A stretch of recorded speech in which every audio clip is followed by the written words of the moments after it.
എല്ലാവരെയും കർത്താവ് യേശുക്രിസ്തു നാമത്തിലുള്ള സ്നേഹം അറിയിച്ചു. ഇവിടെ നല്ലൊരു കഥാദാസോട് വളരെ അനുഗ്രഹിക്കപ്പെട്ട ഒരു സന്ദേശം കേട്ടു. ഇനി ഞാൻ അതിനെ ഓവറൈഡ് ചെയ്യുമ്പോൾ അതൊരു അധിക പ്രസംഗമായിട്ട് മാറും.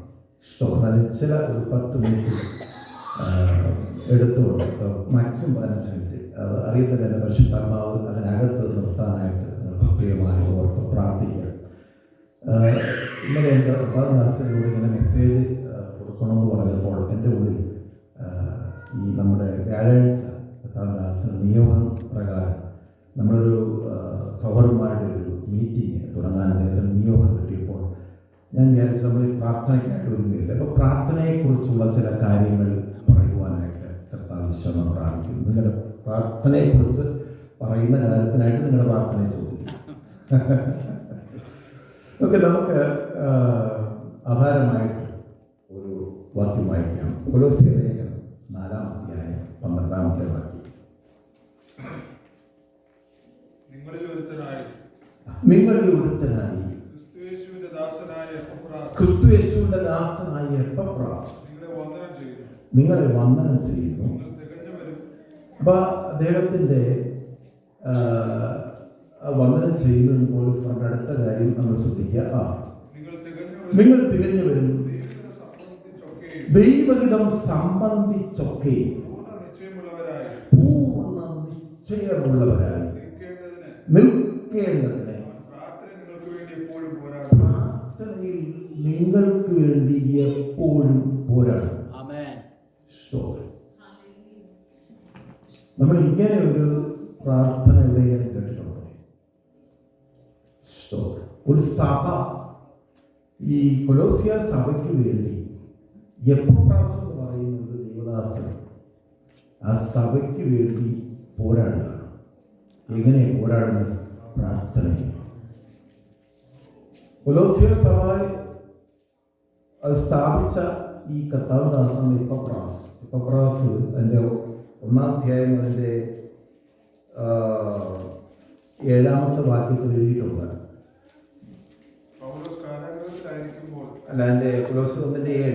ഇങ്ങനെ നിങ്ങൾ ഞങ്ങളുടെ പ്രിയ സഹവൃത്യനായ എപ്പഫ്രാസിനോട് പഠിച്ചിട്ടുണ്ടല്ലോ. അപ്പൊ ഇങ്ങനെ ഈ എപ്പഫ്രാസ് എന്ന് പറയുന്ന കർത്താവിദാസൻ ഈ എഫെസോസിൽ വന്നിട്ട് പൗലോസിന്റെ ശുശ്രൂഷയിൽ ഇവിടെ രക്ഷിക്കപ്പെട്ടതാണ്.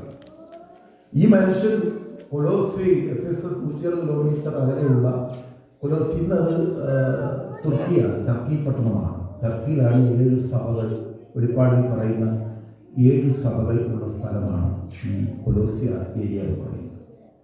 അപ്പോൾ അന്ന് എഫെസോസിൽ നിന്ന് രക്ഷിക്കപ്പെട്ട എപ്പഫ്രാസ് ഈ കൊലോസ്യ അല്ലെങ്കിൽ ആ പ്രദേശത്ത് വന്ന ഒരു സഭ സ്ഥാപിക്കാനിടയായി എന്നാണ് ഇതിൻ്റെ ഈ വചനത്തിൽ കൂടെ നമുക്ക് മനസ്സിലാക്കുന്നത്. ചരിത്രം അങ്ങനെയാണ് പറയപ്പെടുന്നത്. ഞാൻ ഈ ഭാഗം വായിച്ചപ്പോൾ നമുക്ക് പലപ്പോഴും എന്തിനെ കുറിച്ച് പ്രാർത്ഥിക്കണമെന്ന് അറിയത്തില്ല.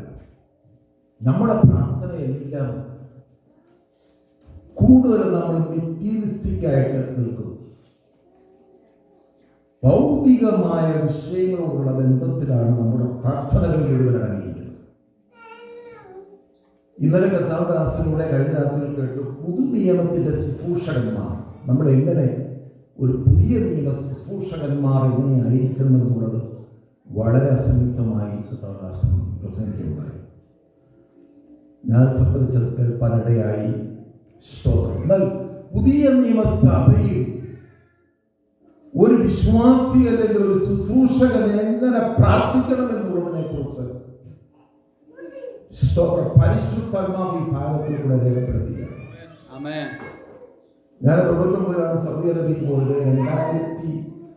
2000 ഞാൻ ഇവിടെ അൽഖവാറിന്റെ താമസിച്ചറിയാം. അവിടെ ഞങ്ങൾ ആ ചർച്ചയിൽ കൂടിയിരുന്നപ്പോൾ ഒരു വട്ടം അവിടെ മതസ്പ്രാർത്ഥനയുണ്ട്. മതസ്പ്രാർത്ഥന മുഴുവൻ ഭൗതിക വിഷയങ്ങളാണ്. എല്ലാ വിഷയം, വിസ, ജോലി, സാലറി ഇൻക്രിമെന്റ്, എല്ലാം ഭൗതികമാണ്. ഞാൻ ഒരു ദിവസം അച്ഛനോട് ചോദിച്ചാൽ, അച്ഛാ നമ്മുടെ പ്രാർത്ഥനകളും ഭൗതികമാണല്ലോ 100%. അപ്പോൾ സാധാരണ 100 അല്ല 150% ഭൗതികമാണ്. ഭൗതിക വിഷയങ്ങൾക്ക് വേണ്ടി പ്രാർത്ഥിക്കേണ്ടെന്ന അർത്ഥത്തിലല്ല പറയുന്നത്. സ്തോത്രം, ഹല്ലേലൂയ. നമ്മളെ കുറിച്ച് ദൈവത്തിനൊരു പദ്ധതിയുണ്ട്. നമ്മുടെ പ്രാർത്ഥന എപ്രകാരമായിരിക്കണം. നമ്മുടെ വിഷൻ എങ്ങനെയായിരിക്കണം, നമ്മുടെ ദർശനം എങ്ങനെയായിരിക്കണം. സ്തോത്രം. ഇവിടെ റോമാലേഖനത്തിൽ പൗലോസ് പറയുന്നതിന്റെ 8-ാം അധ്യായം, സ്തോത്രം, അതിന്റെ 8-ാം അധ്യായം അതിന്റെ 12-ാമത്തെ അതിന്റെ 26-ാമത്തെ വാക്യം, 8:26. അതുകൊണ്ട് തന്നെ ആത്മാവ് നമ്മുടെ ബലഹീനതയ്ക്ക് സപ്പോർട്ട് ചെയ്യുന്നു. നമ്മുടെ ഒരു ബലഹീനത, എന്താ ബലഹീനത? തൊട്ടുതാഴെ പറയും നമ്മുടെ ബലഹീനത. വേണ്ടും പോലെ പ്രാർത്ഥിക്കേണ്ടതെന്ന് നാം അറിയുന്നില്ല. പുതിയ നിയമസഭ എന്താണ് പ്രാർത്ഥിക്കേണ്ടതെന്ന് നമുക്ക് അറിയത്തില്ല. അത് നമ്മുടെ ബലഹീനതയായിട്ടാണ് പൗലോസോടെ വെളിപ്പെടുത്തിയിരിക്കുന്നത്. എന്താണ് അതിന് കാരണം? അത് തൊട്ടു മുമ്പിലുള്ള 24-25 വാക്യങ്ങളിൽ സ്തോത്രം പറയുന്നു. 24 പ്രത്യാശയാലല്ലോ നാം രക്ഷിക്കപ്പെട്ടിരിക്കുന്നത്. അപ്പൊ ഈ നാം രക്ഷിക്കപ്പെട്ടത് ഈ ലോകത്തിൽ കാണുന്ന പ്രത്യാശ കേന്ദ്രീകരിച്ചല്ല നാം രക്ഷിക്കപ്പെട്ടത്. പിന്നെ കാണുന്ന പ്രത്യാശയോ പ്രത്യാശയല്ല. ഈ ലോകത്തിൽ കാണുന്നതൊന്നും പ്രത്യാശയല്ലെന്നാ പറയുന്നത്.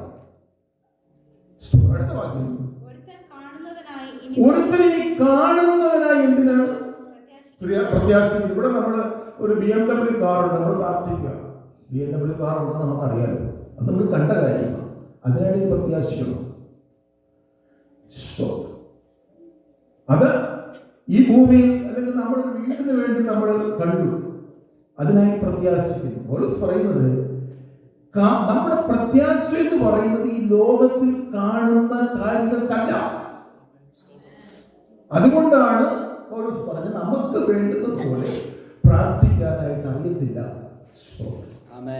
നമ്മുടെ എല്ലാം കുഴപ്പമില്ല. ഞാൻ ഉൾപ്പെടെയുള്ള കാര്യം പറയുന്നു. ഈ വചനം വായിച്ചപ്പോൾ എനിക്ക് അങ്ങനെ വെളിപ്പെട്ട അടുത്ത ഭാഗം പറയുന്നു, അല്ല കാണാത്തതിനായി പ്രത്യാശിക്കുന്നുവെങ്കിൽ അതിനായി നമ്മൾ വളരെ ക്ഷമയോടെ കാത്തിരിക്കുന്നു. അപ്പൊ കാണാത്ത ഒരു കാര്യമുണ്ട്, കാണാത്ത നിത്യമായ നിലനിൽക്കുന്ന ഒരു വാക്തത്വം നമ്മുടെ മേലുണ്ട്. അതാണ് യഥാർത്ഥ റിയൽ ബ്ലെസ്സിംഗ്. അതാണ് പ്രോസ്പെരിറ്റി എന്ന് പറയുന്നത്. അല്ലാതെ ഈ പ്രോസ്പെരിറ്റിയോട് പ്രസംഗിക്കുന്ന ആൾക്കാർ പറയുന്ന പോലെ ഈ ലോകത്തിലെ കാണുന്ന ഒരു ഭൗതിക വസ്തുക്കളും നമ്മുടെ കയ്യിൽ വരുന്നതല്ല പ്രോസ്പെരിറ്റി എന്ന് പറയുന്നത്. അപ്പോൾ ഇവിടെ ഞാൻ ഈ ഭാഗം അടുത്ത വാക്യം 26 വേണ്ടുന്നവരെ പ്രാർത്ഥിക്കുന്നത് അറിയത്തില്ല. നമുക്ക് അറിയത്തില്ല നമ്മൾ എന്തിനാ പ്രാർത്ഥിക്കേണ്ടത്. അടുത്ത വാക്യം, ആത്മാവ് തന്നെ ഉച്ചരിച്ചുകൂടാത്ത ഞരക്കങ്ങൾ ആത്മാവ് നമുക്ക് വേണ്ടി ഞരങ്ങുകയാണ്. എന്തിനാ ഞരങ്ങുന്നത്? നമുക്ക് വേണ്ടി ഇന്റർസെസ് ചെയ്യുന്നു ഹോളി സ്പിരിറ്റ്. എന്തിനാ? അടുത്ത വാക്യം, ആത്മാവ് വിശുദ്ധർക്ക് വേണ്ടി ദൈവത്തിന്റെ ഇഷ്ടപ്രകാരം എന്ത് ചെയ്യുന്നു? പക്ഷപാതം ചെയ്യും. സ്തോത്രം. ചെയ്യുന്നത് കൊണ്ട് ആത്മാവിന്റെ ചിന്ത ഇന്നതെന്ന് ഹൃദയങ്ങളെ പരിശോധിക്കുന്നവൻ അറിയുന്നു. നമ്മുടെ സ്പിരിറ്റ് ഓഫ് മൈൻഡ് വഴി നമ്മുടെ മനസ്സിനകത്ത് കിടക്കുന്ന കാര്യങ്ങളെല്ലാം ആത്മാവിന് അല്ലെങ്കിൽ നമ്മളെ പരിശോധിക്കുന്നവൻ അറിയാം നമുക്ക് എന്താ വേണ്ടതെന്ന്. സ്തോത്രം. ഹല്ലേലൂയ. ആമേൻ. നമുക്ക് പലപ്പോഴും നമ്മൾ ഒത്തിരി കാര്യങ്ങൾ പ്രാർത്ഥിക്കുന്നുണ്ട്, അത് എല്ലാം എന്ത് ചെയ്യത്തില്ല, ദൈവത്തിന് ചെല്ലത്തില്ല, അതിനെല്ലാം ഫിൽട്ടർ ചെയ്യണം. ഹല്ലേലൂയ. ആമേൻ. ഇവിടെ പുതിയ നിയമസഭ പ്രാർത്ഥിക്കേണ്ട വിഷയം എന്താണ്? ഒരു മനുഷ്യനെ ക്രിസ്തുവിൽ പെർഫെക്റ്റാക്കുക, തികഞ്ഞവനാക്കുക. 2, ദൈവത്തിന്റെ ഇഷ്ടം സംബന്ധിച്ച് ഒരു പൂർണ്ണ നിശ്ചയം പ്രാപിക്കുക. 2 വിഷയങ്ങളാണ് എപ്പഫ്രാസ് എന്ന് പറയുന്ന ഒരു കർത്താവിന്റെ ദാസൻ ആ സഭയ്ക്ക് വേണ്ടി പോരാടുകയാണ്. ഇനി ഇതിന്റെ പൗലോസിന്റെ ഒരു പ്രാർത്ഥന 1-ാം അധ്യായം, ആ പ്രാർത്ഥന ഞാൻ പറഞ്ഞിട്ട് ഞാനത് അവസാനിക്കും. പൗലോസ് ഈ സഭയെ പറ്റി കേട്ടപ്പോൾ ഈ സഭയിൽ ഭയങ്കരമായ പ്രശ്നം കടന്നു. കുറെ ഫോൾസ് ടീച്ചേഴ്സ് ഈ സഭയ്ക്കകത്ത് കടന്നു വന്ന് ദുരുപദേശങ്ങൾ പറയാനാണ്. ദുരുപദേശങ്ങൾ പറഞ്ഞ് ക്രിസ്തുവിന്റെ ദൈവത്വത്തെ കംപ്ലീറ്റ് ആയിട്ട് നിഷേധിച്ചു. ദൂതന്മാരെ ആരാധിക്കുവാൻ തുടങ്ങി. ന്യായപ്രമാണത്തിൽ കിടന്നതായിട്ടുള്ള ആചാരങ്ങളെ പൊക്കിപ്പിടിച്ച് അത് ആചരിച്ചെങ്കിൽ മാത്രമേ സ്വർഗരാജ്യത്തിൽ ചെല്ലൂ എന്നുള്ള ദുരുപദേശങ്ങൾ കൊലോസ്യ സഭയ്ക്കകത്ത് സ്പ്രെഡായി. ഈ കാലഘട്ടത്തിലും നമ്മുടെ വിശ്വാസ സമൂഹത്തെ ഉള്ള ചലഞ്ച് ദുരുപദേശമാണ്. യഥാർത്ഥമായ വചനം വെളിപ്പെട്ട് കിട്ടാതെ യഥാർത്ഥമായ ക്രിസ്തുവിന്റെ ഉപദേശത്തിൽ നിന്നും മനുഷ്യനെ ഡിസ്ട്രാക്ട് ചെയ്തുകൊണ്ട് പോകുന്ന മറ്റൊരു സുവിശേഷത്തിന് അടിമപ്പെട്ടു പോയ ഒരു സമൂഹം നമ്മൾ പ്രിയമുള്ളവരെ നിയമപ്രകാരമുള്ള സ്തോത്രം നമ്മുടെ യൂണിവേഴ്സിറ്റി പ്രയറിൽ ഇതിനു വേണ്ടി നമ്മൾ ശക്തമായി പോരാടി പ്രാർത്ഥിക്കും. എനിക്ക് ഇതൊരു വലിയ സബ്ജക്റ്റാണ്. സമയത്തിൽ ഞാൻ പെട്ടെന്ന് നിർത്തുവാനായിട്ട് താല്പര്യപ്പെടുന്നു. പൗലോസിന്റെ ലേഖനങ്ങളൊക്കെ ശ്രദ്ധിക്കുമ്പോൾ ആ സഭയിലെ നെഗറ്റീവ് അല്ല പൗലോസ് ആദ്യം പറയുന്നത്. പൗലോസ് ആദ്യമേ ആ സഭയെ അഡ്രസ് ചെയ്യുമ്പോൾ അവരുടെ നല്ല ക്വാളിറ്റിയാണ് വിളിക്കുന്നത്. അപ്പോൾ ആദ്യമേ എൻ്റെ 1-ാം അധ്യായം വായിക്കുന്നു, നിങ്ങളുടെ വിശ്വാസം ഞങ്ങൾ കേട്ടപ്പോൾ ഞങ്ങൾ ഭയങ്കര സന്തോഷമായി. അത് മാത്രമല്ല, സ്തോത്രം, നിങ്ങൾക്ക് എല്ലാ വിശുദ്ധന്മാരോടും ഭയങ്കര സ്നേഹമാണ്. അതിനകത്ത് IPC ചർച്ചോടെന്നോ AG-എന്നോ ശാരോണെന്നൊന്നുമില്ല. എല്ലാരെ കണ്ടാലും ഭയങ്കര സ്നേഹമാണ്. നമുക്ക് IPC-ക്കാരെ കണ്ടാൽ മാത്രമേ പ്രത്യേക സ്നേഹമുള്ളൂ. ചിലർക്ക് ചർച്ചോടെ കണ്ടാൽ അവരുടെ ഒരു ഇവിടെ പൗലോസ് പറയുന്നു, നിങ്ങൾ കൊലോസ്യ സഭക്കാരെ നിങ്ങളുടെ വിശ്വാസം ഭയങ്കര സംഭവം തന്നെയാണ്. നിങ്ങളുടെ ഭയങ്കര സ്നേഹം, ഭയങ്കര സ്പിരിറ്റായി ഓർഗനൈസേഷൻ സ്പിരിറ്റുള്ള ഒത്തിരി പേരുണ്ട്. പരസ്പരം മിണ്ടത്തില്ല, തമ്മിൽ കണ്ടുകൂടത്തില്ല. ഭയങ്കര സഭക്കാരെ ഒട്ടും കണ്ടുകൂടാ. നിങ്ങൾ പറഞ്ഞില്ല, എല്ലാ വിശുദ്ധങ്ങളോടും ഭയങ്കര സ്നേഹം കൊലോസ്യക്കാർക്ക്. അപ്പോൾ അതിനെക്കുറിച്ച് കേട്ടറിഞ്ഞ നാൾ മുതൽ 9-ാമത്തെ വാക്യം അത് കേട്ട, അതുകൊണ്ട് ഇതെല്ലാം കേട്ടിട്ട് സ്തോത്രം എപ്പഫ്രാസിന്നെല്ലാം നിങ്ങൾ പഠിച്ചു, സഭയായി ഇതെല്ലാം കേട്ടു. അപ്പൊ നിങ്ങളത് കേട്ട നാൾ മുതൽ നിങ്ങൾക്ക് വേണ്ടി ഞാൻ നോൺ സ്റ്റോപ്പായി പ്രാർത്ഥിക്കുന്നത്. പുള്ളി ഇപ്പൊ കരകൾ കിടക്കുന്ന റോഡിലെ അവിടുന്ന് ലേഖനം എഴുതും. അവിടുന്ന് എഴുതുമ്പോൾ അവർക്ക് വേണ്ടി പ്രാർത്ഥിക്കുക. അപ്പോൾ അവരെ ക്രിസ്തുവിൽ എങ്ങനെയാണ് ഒരു വ്യക്തി തികഞ്ഞവനായി മാറുന്നത്? സ്തോത്രം, ഹല്ലേലൂയ. 1-ാമത് പൗലോസിന്റെ പ്രാർത്ഥന എന്ന് പറയുന്നത് കർത്താവിന് യോഗ്യമാകും വേണം നടക്കണം. കർത്താവിന് യോഗ്യമാകും വേണം നടക്കണം. വാക്ക് അക്കോർഡിംഗ് ടു ഹിസ് വർത്തി. കർത്താവിന് ഒരു ക്വാളിഫിക്കേഷൻ ഉണ്ട്. നമുക്ക് തോന്നിയതുപോലെ പുതിയ നിയമസഭയിൽ ഒരു വിശ്വാസിക്കും നമുക്ക് തോന്നിയതുപോലെ നടക്കാൻ പറ്റത്തില്ല. നമ്മളെപ്പോഴും കർത്താവിനെ പ്ലീസ് ചെയ്യുന്നവരായി, പ്രസാദിപ്പിക്കുന്നവരായി, അവന്റെ യോഗ്യതയ്ക്ക് ഒത്തവണ്ണം നടക്കുവാനായിട്ടാണ് പൗലോസ് പ്രാർത്ഥിക്കുന്നത്. 2-ാമത്തെ വായിക്കാമോ? എൻ്റെ 10. നിങ്ങൾ പൂർണ്ണ പ്രസാദത്തിനായി കർത്താവിന് യോഗ്യമാകണം നടന്നു ആത്മീയമായ സകല ജ്ഞാനത്തിലും വിവേകത്തിലും അവന്റെ. 2-ാമത്തെ പ്രാർത്ഥന സ്പിരിച്വൽ അണ്ടർസ്റ്റാൻഡിംഗ് ആൻഡ് നോളജ്. നമ്മൾ എന്തെങ്കിലും നിങ്ങൾ പ്രാർത്ഥിച്ചിട്ടുള്ള ഒരു പ്രാർത്ഥന കാണും, പക്ഷേ നമ്മുടെ പ്രാർത്ഥനയുടെ ലെവലുകൾ മാറും. ദൈവം നമ്മളെക്കുറിച്ച് ആഗ്രഹിക്കുന്നു. നമ്മുടെ പ്രയറിന്റെ ലെവൽ മാറ്റണം. നമ്മുടെ പ്രയറിന്റെ ലെവൽ ഞാൻ പണ്ട് വായിച്ചപ്പോൾ എൻ്റെ പ്രാർത്ഥന ലെവലുകൾ ഒത്തിരി മാറി. പണ്ട് ഞാൻ ഈ ഭൗതികം ചോദിച്ചുകൊണ്ടിരിക്കുവായിരുന്നു. ഇതൊക്കെ വായിച്ചവിടെ മനസ്സിലായി നമ്മുടെ പ്രാർത്ഥനകൾ മാറണം. കാര്യം പുതിയ നിയമസഭയിൽ ഒരു അപ്പോസ്തലനും ഒരു ശുശ്രൂഷകനും ഭൗതികമായ വിഷയങ്ങൾക്ക് വേണ്ടി പോരാടിയതായി കാണുന്നില്ല. ഭൗതികൾക്ക് വേണ്ടി പൗലോസ് പറഞ്ഞു, നിങ്ങളുടെ ബുദ്ധിമുട്ടൊക്കെയും മഹത്വത്തോടെ തന്റെ ധനത്തിനൊത്തവണ്ണം ക്രിസ്തുയേശുവിൽ പൂർണ്ണമായി തീർത്തു തരും. ഫിലിപ്പിയർ 4:19 ഫിലിപ്പിയരോട് പറഞ്ഞു, 4:6-7 നിങ്ങളൊന്നിനെ കുറിച്ചും വിചാരപ്പെടരുത്. നിങ്ങളുടെ ആവശ്യങ്ങൾ സ്തോത്രത്തോടെ സകല പ്രാർത്ഥനയാലും അപേക്ഷയാലും സ്തോത്രത്തോടെ സബ്മിറ്റ് ചെയ്യുക.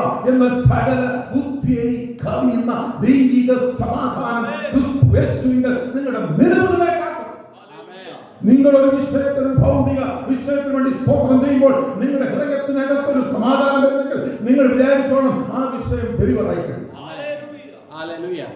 നമ്മൾ പോരാട്ടത്തിലൊന്നുമല്ല. സ്തോത്രം. ആമേൻ. ഞാൻ പറയുന്നത്, ഞാൻ നെബുക്കുട്ടനെ 1 വയസ്സ് 2 വയസ്സ് 3 വയസ്സൊക്കെ ആയപ്പോൾ എന്നോട് ടോയിയൊക്കെ ചോദിച്ചു. 4 വയസ്സായപ്പോൾ ടോയി ചോദിച്ചപ്പോൾ ഞാൻ കൊടുത്തു. 5 വയസ്സായപ്പോഴും കടയിൽ പോയപ്പോൾ ടോയി ചോദിച്ചു കൊടുത്തു. 7 ഇതിങ്ങനെ ചോദിച്ചു 10-15 വയസ്സ് കഴിയുമ്പോൾ ടോയി ചോദിച്ചാൽ നമുക്ക് എന്താ പറയുക, നമുക്ക് ദേഷ്യം വരും. കാര്യം ഇതുവരെ വളർന്നിട്ടില്ലേ, ഇപ്പോഴും ടോയി ചോദിച്ചുകൊണ്ടിരിക്കുവാണോ? ആ ചോദിക്കേണ്ട റൂഫസൊക്കെ ചോദിക്കുന്ന ഒരു പ്രായമാണ്. അത് ചോദിച്ചാൽ നമ്മൾ കൊടുക്കും. കുഞ്ഞുങ്ങൾ ചോദിച്ചാൽ കൊടുക്കും. ചിലരൊക്കെ ചോദിച്ചാൽ ദൈവം കൊടുക്കും. കാരണം കൊടുത്തില്ലെങ്കിൽ വിശ്വാസത്തിൽ നോക്കിക്കളെ, അതുകൊണ്ടായി കൊടുക്കുന്നേ. ചിലവർക്ക് അറിയാം കുറച്ച് കഴിഞ്ഞ് കൊടുത്താലും കുഴപ്പമില്ല, എനിക്ക് വേണ്ടി നിൽക്കും. എബ്രായ ബാലന്മാരെ തീച്ചുളയിട്ടപ്പോ അവർക്ക് ആ കൃപ കൊടുത്തിട്ടായിട്ടത് അവർക്ക് നിൽക്കുമെന്ന് എന്ന് അറിയാം. ദാനിയേലിനെ സിംഹക്കുഴി കൊണ്ടുപോകുന്നതിന് മുമ്പായിട്ട് ദാനിയേൽ പ്രാർത്ഥിച്ചു. സിംഹക്കുഴി ഒന്നും മാറിയില്ല, സിംഹക്കുഴിക്കകത്ത് കിട്ടു. കാരണം സിംഹക്കുഴിയിൽ പോകാനുള്ള അഭിഷേകം കൊടുത്തിരിക്കുക ദാനിയേൽ. ചിലവർക്ക് വിശ്വാസത്തിൽ നമ്മൾ പിന്മാറി പോകുന്നുണ്ട്, പെട്ടെന്ന് നിങ്ങളുടെ ഭൗതിക വിഷയങ്ങൾ കൊടുക്കുന്നു. ചിലർക്ക് താമസിക്കും, കാരണം നിൽക്കുന്നറിയും. കാരണം ഇത് കിട്ടിയില്ലേ നിങ്ങളുടെ വിശ്വാസത്തെ ബാധിക്കും. ദൈവം സ്തോത്രയുടെ പത്രത്തിൽ നിന്നെ ഗോതമ്പ് പോലെ പാറ്റാൻ സാത്താൻ പലപ്പോഴും ചോദിച്ചു, ഞാൻ വിട്ടുകൊടുത്തില്ല, നിന്റെ വിശ്വാസം പോയി പോകാതിരിക്കാൻ. പലപ്പോഴും നമ്മളെ വിട്ടുകൊടുക്കാതെ നമ്മുടെ വിശ്വാസം തകർന്നു പോകും, നമ്മൾ പിന്മാറ്റത്തിൽ പോകും, നരകത്തിൽ പോകുന്നു കണ്ടുകൊണ്ട് തന്നെയാണ്. ചിലരൊക്കെ പെട്ടെന്ന് കൊടുക്കും, ചിലർക്ക് താമസിച്ചു കൊടുക്കും. നമ്മുടെ അകത്തുള്ള കൃപയനുസരിച്ചാണ് ദൈവം പ്രവർത്തിക്കുന്നത്. ദൈവം പകർന്ന ആ ഗ്രേസ് അനോയിന്റിംഗ് പകർത്താതെ കേട്ടതുപോലെ സ്തോത്രഹല്ലേലൂയ, അതിനൊത്താണ് ദൈവം പ്രവർത്തിക്കുന്നത്. ഞാൻ സമയം പോലെ പെട്ടെന്ന് സ്തോത്രഹല്ലേലൂയ കിടക്കും. നമുക്ക് സ്പിരിച്വൽ അണ്ടർസ്റ്റാൻഡിങ്ങും നോളജ് നമുക്ക് വേണം. ഹല്ലേലൂയ. ഈ നമുക്കിപ്പം സ്തോത്രം എന്റെ കയ്യിൽ ഒരു 10 കോടി രൂപ കിട്ടി എന്ത് ചെയ്യണം അറിയാൻ പറ്റത്തില്ല. കാരണം നമുക്ക് ആത്മീയ വിവേകവും ആത്മീയ ജ്ഞാനമില്ല, അത് കൈകാര്യം ചെയ്യാറുണ്ട്. അപ്പോൾ നമ്മൾ ക്രിസ്തുവിൽ തിരഞ്ഞെടുക്കുന്നത് നമുക്ക് ദൈവം നമ്മുടെ മേൽ ഏൽപ്പിക്കുവാൻ ആഗ്രഹിക്കുന്ന പല കാര്യങ്ങളും, പക്ഷെ നമുക്കതിനെ ഹാൻഡിൽ ചെയ്യുവാനുള്ള സ്പിരിച്വൽ വിസ്ഡമോ സ്പിരിച്വൽ നോളജോ ഇല്ലാത്തത് കൊണ്ട് പലതും നമുക്ക് സ്തോത്രം തക്ക സമയത്ത് ലഭിക്കുന്നില്ല. അതുകൊണ്ട് പൗലോസ് പറയാണ്, നിങ്ങൾ ആത്മീയമായ വിവേകത്താലും ആത്മീയ ജ്ഞാനത്താലും നിറഞ്ഞു വരുന്ന. കാരണം നിങ്ങളൊരു സഭയിൽ 10 പേര് കൂടുമ്പോൾ എന്ത് സംസാരിക്കണം, എങ്ങനെ സംസാരിക്കണം എന്നുള്ളതിനെ കുറിച്ച് നമുക്ക് ആത്മീയ വിവേകവും ആത്മീയ ജ്ഞാനം ഉണ്ടെങ്കിൽ മാത്രമേ നമുക്ക് അങ്ങനെ ചെയ്യാൻ പറ്റത്തുള്ളൂ. സ്പിരിച്വൽ അണ്ടർസ്റ്റാൻഡിങ് നോളജ് ഇല്ലെങ്കിൽ എന്ത് ചെയ്യും? നമ്മൾ 1 പറഞ്ഞ് 2 പറഞ്ഞ് 3-ാമത്തേതിന് വഴക്കം മടിയാവും, സഭ പ്രശ്നമാവും. ഒരിക്കലും ഒരു ചർച്ചിൽ സ്തോത്രഹല്ലേലൂയ ഒരു അംഗങ്ങളുണ്ടായിരുന്നു. പുള്ളി എപ്പോഴും വന്ന് സഭയെ പ്രാർത്ഥിക്കുമ്പോഴൊക്കെ പറയും, അപ്പാ ഞാൻ പുഴുവാണ്, കൃമിയാണ്, എപ്പോഴും ഇങ്ങനെ പ്രാർത്ഥിക്കും. നമ്മളൊക്കെ പറഞ്ഞ് പ്രാർത്ഥിക്കുന്നു, പുഴുവാ, കൃമിയാണ്, ഭയങ്കര താഴെ. ഈ കുറച്ച് നല്ല ഗുരുതം കണ്ട കുറച്ച് പിള്ളേരുണ്ടായിരുന്നു. പുള്ളിയുടെ പേരൊക്കെ മാറ്റി പുഴുവൊന്നും മാറ്റി. 1 വട്ടമായി 2 വട്ടമായി ഉള്ളാക്കുന്ന പാമ്പങ്ങയാണ്, ഒറ്റത്തെറി, താഴ്മയും പോയി, എല്ലാം. സ്തോത്രം. എന്താ നമുക്ക് സ്പിരിച്വൽ അണ്ടർസ്റ്റാൻഡിങ് നോളജിലേക്ക് നമ്മൾ എത്തിയിട്ടില്ല. ആത്മീയ വിവേകവും ആത്മീയ ജ്ഞാനവും പ്രാപിക്കുവാൻ കൊലോസ്യർക്ക് വേണ്ടി ശക്തമായി എപ്പഫ്രാസ് എന്ന് പറയുന്ന ഒരു ദൈവദാസൻ പൗലോസിന്റെ പോരാട്ടത്തിൽ നിന്ന് പോരാടുക. നമ്മൾ പോരാടേണ്ട ഇതിനാണ്. ഒത്തിരി വിഷയങ്ങളുള്ളത്, ചെറിയൊരു കാര്യം മാത്രമേ പറയാൻ സമയത്തിന്റെ ചുരുക്കം പോലെ. നിങ്ങൾ സകല സൽപ്രവൃത്തിയിലും നിങ്ങൾ ഫ്രൂട്ട്ഫുൾ ആയിരിക്കണം. സഭയുടെ ഒരു കാഴ്ചപ്പാട്, ഈ അപ്പോസ്തലന്മാരുടെ കാഴ്ചപ്പാടുകൾ, ദർശനങ്ങൾ ഈ കാലഘട്ടത്തിൽ ഹല്ലേലൂയ സ്തോത്രം നമുക്കുണ്ടാകട്ടെ. പ്രിയമുള്ളവർ, എനിക്കുണ്ടാകട്ടെ, നിങ്ങൾക്കുണ്ടാകട്ടെ. ഞാൻ എന്നെ കൂടെ പ്രതികരണമായി പറയും. സ്തോത്രം. നമ്മളൊക്കെ ഈ ചോദിച്ചുകൊണ്ടിരിക്കുന്ന കാലഘട്ടം കഴിഞ്ഞു. നമുക്ക് ഇനി ചോദിച്ചാൽ ചിലപ്പോൾ അടിഞ്ഞു വരും. ഹല്ലേലൂയ, സ്തോത്രം. ഇതിനെല്ലാം നമ്മൾ മാറി ചോദിക്കേണ്ട എന്താണെന്ന് നമ്മൾ പഠിക്കണം. വേണ്ടുന്ന പോലെ എന്താ പ്രാർത്ഥിക്കണമെന്ന് നമ്മൾ പഠിക്കണം. സ്തോത്രം, ഹല്ലേലൂയ, സ്തോത്രം. അടുത്ത അമ്മേ സ്തോത്രം. അമ്മേ ദൈവത്തിന്റെ പരിജ്ഞാനം കൊണ്ട് നിറയണം. സ്തോത്രം, ഹല്ലേലൂയ. അമ്മേ ഞാൻ വായിച്ചു പോകാനേ പറ്റുള്ളൂ, സമയത്തിന്റെ ചുരുക്കം. അവന്റെ ഇഷ്ടത്തിന്റെ പരിജ്ഞാനം കൊണ്ട് നിറയണം. ഈ കൊലോസ്യ സഭയ്ക്കകത്ത് ഭയങ്കര വഴക്കായിരുന്നു. ഇവർ തമ്മിൽ കണ്ടാൽ അടി. അതുകൊണ്ടാണ് പൗലോസ് പറഞ്ഞത് നിങ്ങൾ ആത്മീയ വിവേകവും ആത്മീയ ജ്ഞാനവും പ്രാപിക്കണം. കാരണം ഒരു തരം വഴക്കുണ്ടായാൽ അത് ഏറ്റു പറഞ്ഞ് ക്ഷമിക്കണം. തമ്മിൽ ക്ഷമിക്കണം. അതുകൊണ്ട് വഴക്കുണ്ട്, ഇവർക്ക് സംസാരിക്കാൻ എന്തോന്ന് അറിയത്തില്ല. ഒറിജിനൽ സഭയിൽ അതാ പറ്റിയേ. എല്ലാം ഉണ്ട്, പക്ഷേ വിവേകവും ജ്ഞാനവും ഇല്ല. അതുകൊണ്ടാണ് സഭയിൽ ഭിന്നത കടന്നത്. ഹല്ലേലൂയ, ആമേൻ. അപ്പോൾ അടുത്ത പറയുന്നു നിങ്ങൾ വളരണം, ക്രിസ്തുവിൽ വളരണം. മൂന്നാമത്തെ കാര്യം അടുത്ത അതിന്റെ സകല സഹിഷ്ണുതയ്ക്കും ദീർഘക്ഷമയ്ക്കുമായി അതിന്റെ 10 നിങ്ങൾ ആത്മീയമായ ഞാൻ വിവേകത്തിലും ഇഷ്ടത്തിന്റെ നിറഞ്ഞു വരണമെന്നും സകല സൽപ്രവൃത്തിയിലും ഫലം കായ്ച്ച് ദൈവത്തെ കുറിച്ചുള്ള പരിജ്ഞാനത്തിൽ വളരണം. ഈ ലോകത്തിന്റെ അറിവിലല്ല നമ്മൾ വളരേണ്ടത്. ഈ ലോകത്തിന്റെ അറിവ് നമുക്ക് ആവശ്യമുണ്ട്. കാരണം നമുക്കിവിടെ സർവൈവണമെങ്കിൽ ഇവിടുത്തെ കാര്യങ്ങൾ നമുക്ക് അറിയണം. അത് തെറ്റാണെന്നല്ല. ഭൗതിക വിഷയങ്ങൾ ചോദിക്കുന്നത് തെറ്റിദ്ധരിക്കരുത്. എന്റെ മെസ്സേജിനെ നിങ്ങൾ ദുർവ്യാഖ്യാനിക്കരുത്. ഭൗതിക വിഷയങ്ങൾ ചോദിക്കണമല്ല, ഭൗതിക വിഷയങ്ങൾ നിങ്ങൾ സ്തോത്രം ചെയ്യണം. ഇനി മുതൽ തരണേ എന്നല്ല പ്രാർത്ഥിക്കേണ്ട. ഒരു കാര്യം ദൈവസന്നിധിയിൽ, ഒരു കമ്പനിയിൽ, ഒരു പോസ്റ്റിന്, ഒരു ആപ്ലിക്കേഷനെ കൊടുക്കാവൂ, 10 ആപ്ലിക്കേഷൻ കൊടുക്കരുത്. ഒരു രോഗത്തിന് വേണ്ടി, ഒരു വിഷയത്തിന് വേണ്ടി നിങ്ങൾ ഒരു വട്ടം പ്രാർത്ഥിച്ചാൽ പിന്നെ നിങ്ങൾ എന്ത് ചെയ്യണം? ഒരു സ്തോത്രം ചെയ്യണം. ലഭിച്ചതിനായി സ്തോത്രം, കിട്ടിയതിനായി സ്തോത്രം എന്ന് പറഞ്ഞ് നമ്മൾ സ്തോത്രം ചെയ്തുകൊണ്ടേയിരിക്കാം. കിട്ടിയാലും സ്തോത്രം ചെയ്യാം. പക്ഷെ നമ്മൾ പ്രാർത്ഥിക്കേണ്ടതാണ്, നമ്മൾ പോരാടുന്നതിനാണ്. ഒരു മനുഷ്യൻ ക്രിസ്തു തികഞ്ഞവനായില്ലെങ്കിൽ ഈ കാലഘട്ടത്തിൽ സഭ കാണത്തില്ല.